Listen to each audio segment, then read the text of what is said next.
आज हम बात करेंगे बिहार में उस टॉपिक पे जो आप स्क्रीन पे देख पा रहे हैं। बिहार के 6 जिलों में माँ के दूध में यूरेनियम 70% शिशुओं पर खतरा। जी हाँ, ये आने वाले समय के लिए बहुत बड़ा खतरा है। तो सोचा आपको इस जानकारी से रूबरू करा दूँ।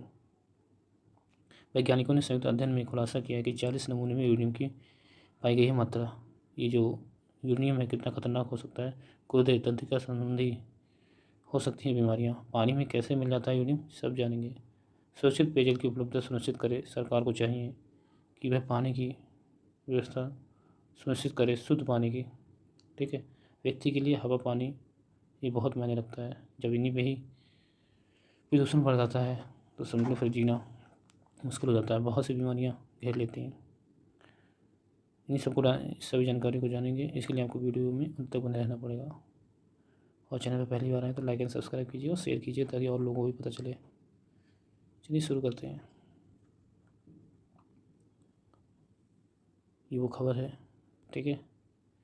और सबसे पहले जान लेते हैं कि यूरेनियम पानी में कैसे मिलता है, कैसे मिल जाता है यूरेनियम पानी में। तो ये वो खबर है। यूरेनियम एक रेडियोधर्मी तत्व है जो ग्रेनाइट और अन्य चट्टानों में पाया जाता है। ये प्राकृतिक निक्षालन यानी घुलनशील प्रक्रियाओं के माध्यम से खनन, कोयला दहन, परमाणु उद्योगों में से उत्सर्जन और फास्फेट आधारित उर्वरकों के उपयोग जैसी मानवीय गतिविधियों के माध्यम से भूजल में प्रवेश कर जाता है। जी हाँ, माइनिंग होती है, विस्फोट होता है, इन सब खनन होता है। इन सब चीज़ों के माध्यम से पानी जहाँ होता है भूजल वहाँ पहुँच जाता है माइनिंग की वजह से।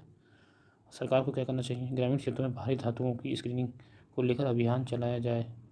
बिहार में पहली बार माताओं के दूध में यूरेनियम की मौजूदगी राज्य में पर्यावरणीय प्रदूषण और भूजल की गुणवत्ता पर गंभीर चिंताएं उठाता है। शोध बताता है कि रोकथाम, जांच और जागरूकता बढ़ाकर स्थिति को नियंत्रित किया जा सकता है। अब समय आ गया है जब सरकार, स्वास्थ्य एजेंसियां और वैज्ञानिक समुदाय मिलकर भूजल की गुणवत्ता पर सख्त निगरानी सुनिश्चित करे, क्योंकि इसका सीधा असर आने वाली पीढ़ियों पर पड़ सकता है। अब यह है वो बीमारियाँ। 70% में हानिकारक तत्व पाया गया है। लंबे समय तक संपर्क में रहने पर शिशुओं में गुर्दे तंत्रिका संबंधी विकास में बाधा और संज्ञानात्मक क्षमता IQ पर असर पड़ सकता है। विशेषज्ञों के अनुसार जातकों शरीर के यूरेनियम जैसी भारी धातुओं को बाहर निकाल में सक्षम नहीं होते हैं, इसलिए जोखिम की संभावना अधिक रहती है। अन्य राज्य भी व्यापक जांच हो रही है, ठीक है। डॉक्टर कहते हैं कि अन्य राज्यों में भी भारी धातुओं, कीटनाशक और पर्यावरणीय प्रदूषण की जांच की तैयारी कर रहे हैं। पहले अध्ययन में आर्सेनिक, लेड और पारे की मौजूदगी पहले से ही सामने आ चुकी है। देश में जैव निगरानी यानी बायो मॉनिटरिंग की आवश्यकता अब पहले से अधिक जरूरी हो चुकी है। वहीं WHO क्या कहता है, पेयजल में WHO का मानक जो है वो 30 माइक्रोग्राम प्रति लीटर है। बिहार में 1.7%